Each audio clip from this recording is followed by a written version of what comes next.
caso da empresária que estava realizando o procedimento com um médico que foi excluído da Sociedade Brasileira de Cirurgia Plástica teria cobertura num seguro de RC Médico? O meu nome é Tabata, eu sou advogada e especialista em seguro de responsabilidade civil e direito médico e eu vou te explicar sobre esse caso prático, como funcionaria numa pólice de seguros. Esse profissional teria cobertura? Quais são as coberturas? E se não tivesse, quais seriam os motivos de exclusão? A empresária faleceu ao realizar uma cirurgia plástica. Durante o procedimento, ela teve uma parada cardiorrespiratória e vários portais de notícias estão veiculando matéria e associando a conduta do médico como causa da morte.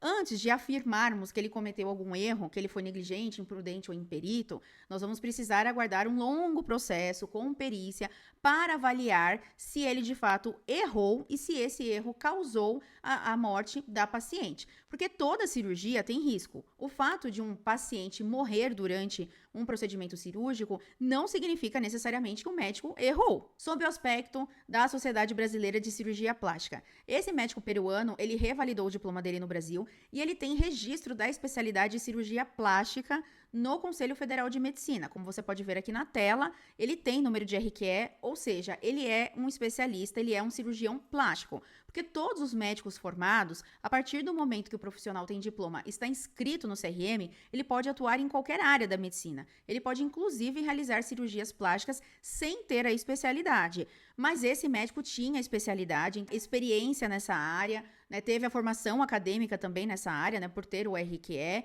então tá tudo certo em relação à especialidade dele. O fato dele não seria exercício legal da medicina, mas o fato dele possuir vai ajudá-lo na defesa também. E com relação à Sociedade Brasileira, né, de Cirurgia Plástica, a sociedade disse que ele sofreu processo ético-disciplinar e que ele foi excluído da base de médicos da Sociedade Brasileira.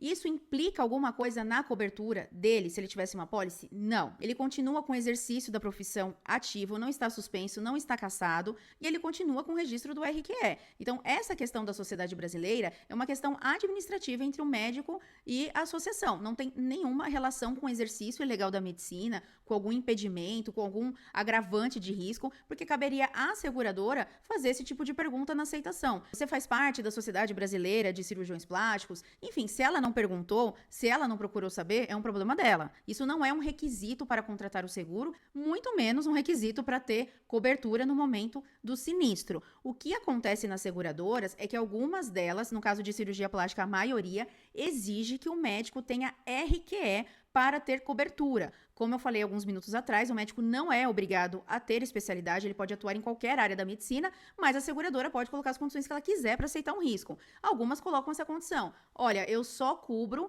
atos profissionais de médicos cuja especialidade seja reconhecida pelo Conselho Federal de Medicina, portanto, precisa ter RQE. Por isso que é muito importante que o médico seja assessorado por um corretor especialista em RC médico, porque se o corretor não souber, ele vai contratar em qualquer seguradora que faz o seguro de RC para médico e pode ser que ele contrate justamente numa seguradora que exija RQE para um médico que não tem RQE. Lembrando que mais de 40% dos médicos brasileiros em exercício não possuem RQE em nenhuma área. Ou seja, esses médicos só podem contratar apólices com seguradoras que não exigem RQE para cobrir o sinistro. Portanto, nesse caso, no que foi noticiado, não haveria nenhuma situação que seria excludente de cobertura numa apólice. Ele teria, sim, o direito a se defender e, se for condenado, se ele errou de fato, a condenação também teria cobertura na apólice. Aproveitando sobre os custos de defesa e a condenação, as seguradoras amparam os custos de defesa na esfera civil, ou seja, o que a família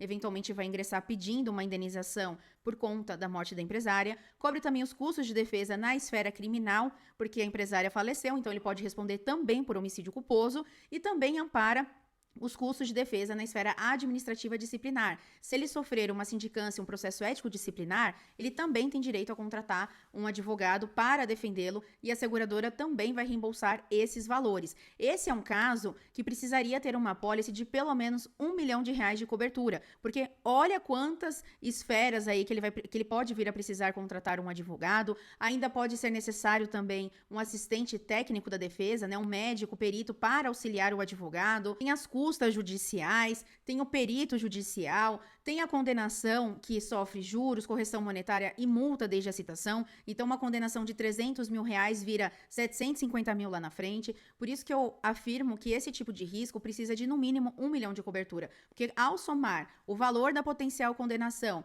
mais os custos de defesa envolvidos, se ele for acionado nas 3 esferas, no mínimo vai ser necessário 1 milhão de cobertura.